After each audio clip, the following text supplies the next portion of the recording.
আপনার পোলার সংসার থেকে যদি আমি যাই না, কালকে থেকে আমার পিছনে হাজার হাজার পোলার লাইন লেগে যাবো। ঠিক আছে বৌমা, দাও, দোয়া করি তোমার ব্যবসায় উন্নতি হয়েছে। তুমি জানো বিয়ের আগে আমি যখন রাগ হইতাম ঘরের সবাই আমাকে খাওয়ানোর জন্য কত টেনশনে থাকতো।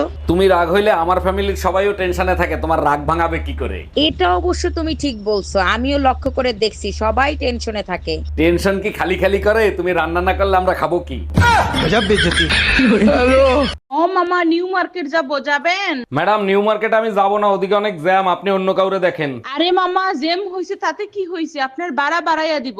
বুঝলাম না, কি বাড়ায় দেবেন? অনেক কম শুনেন নাকি? বলছি ভাড়া বাড়াইয়া দিব। আমাকে কি তোমার খালার মতো মনে হয়? আপনাকে মোটেও খালা মনে হয় না, আপনাকে মনে হয় যে কিছু হিন্দি সিরিয়ালে কিছু মহিলা খালি কুজরামি করে শয়তানের খারাজিল কি সেই রকম মনে হয়। আপনি অগমতন সেম। তুমি জানো বিয়ের আগে আমি যখন রাগ হইতাম ঘরের সবাই আমাকে খাওয়ানোর জন্য কত টেনশনে থাকতো।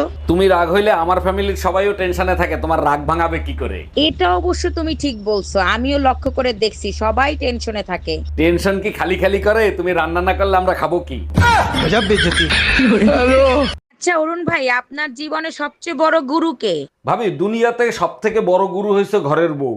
এটা কি বলেন? প্রতিটা মানুষের গুরু হলো বাবা মা, আপনার বউ হলো কি করে? অবশ্যই আছে, 25 বছরে বাপ মা যা না শিখাইতে পারছে, 1 বছরে বউ তাই শিখাইছে। এই রোজ রোজ ঝগড়া করা কি তুমি বন্ধ করবা? তোমার ঝগড়া করার কারণে আমার প্রেশার হাই হয়ে যায়, এটা কি তুমি বোঝো? সবসময় শুধু তুমি নিজের চিন্তাই করো, কখনো আমার চিন্তা করো তুমি? তোমারে ভালো রাখার জন্য আমি কি করি না? তুমি যা বলো তাই তো করি। আমিও তো নিজেকে ভালো রাখার জন্য তোমার সাথে ঝগড়া করি। তোমার সাথে ঝগড়া না করলে আমার প্রেশার লো হয়ে যায়। সাসি, তোমার পোলার আমি বিয়ে করতে পারবো না, এই বিয়ে ক্যান্সেল। তুই কেমন কথা কইলি? বিয়ের দিন তারিখ ঠিক হয়েছে গা, সব মানুষ দাওয়াত দেওয়া হয়ে গেছে গা। কারণ আমি অনেক চিন্তা ভাবনা করে দেখছি, তোমার পোলাও কালুয়া, তুমিও কালুয়া। তোমার পোলার সাথে যদি আমার বিয়ে হয়, আমাকে বাচ্চা কাচ্চাও হবো কালুয়া, এটা আমি চাই না। তেমন কিছুই না। আমাদের সমাজে বেশিরভাগ স্বামীদের কিছু চাহিদা, বউয়ের চেহারা চকচক করতে হবে কিন্তু কোনো স্কিন প্রোডাক্ট ব্যবহার করা যাবে না। বছর বছর বাচ্চা হবে কিন্তু চেহারা নষ্ট হওয়া যাবে না।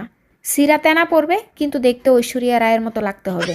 নিজে বুড়া হবে কিন্তু বউ বুড়া হওয়া চলবে না, বয়স থেমে থাকতে হবে। নিজে খেয়ে খেয়ে মোটা হবে কিন্তু বউ শুকনা থাকতে হবে।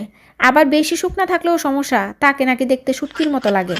বউ সারাদিন কাজ করবে কিন্তু ক্লান্ত হওয়া যাবে না। বউ যত ভালো করেই রান্না করুক, বলবে যে অমুক তমুকের মতো হয় না।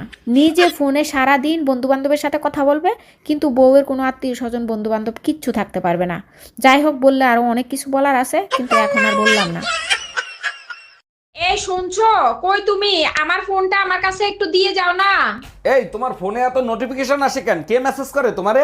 সকালে একটা ছবি পোস্ট করছিলাম, সবাই কমেন্ট করতেছে কি খাইয়া এত সুন্দর হইলি। উত্তর দিয়ে দাও, সকালে স্বামীর মাথা খাই, সারাদিন স্বামীর রক্ত খাই। হ্যালো জামাই, তুমি নাকি আর একটা বিয়ে করছো, কথা কি সত্য? আরে আম্মা জান, আপনি মানুষের কথায় কেন কান দেন? মানুষ তো কত কিছুই বলবে। মানুষের কথায় কান দিনে তোমার শ্বশুর দেখছে তুমি নাকি আর একটা বিয়ে করছো। আম্মা জান, আপনার মেয়ে হলো আমার আসল বউ, আর শ্বশুর যেটা দেখছে সেটা হলো আমার ধর্মের বউ। তোমার কাছে বিয়ের আগের লাইফটা কেমন লাগছে? এটা চিনি ছাড়া শরবত আছে না, লেবুর পানি, এরকম লাগছে, খালি টাউবা টাউবা। আর বিয়ের পরের লাইফ?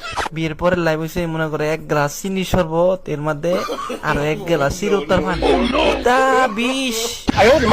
মানে কি আমি 20?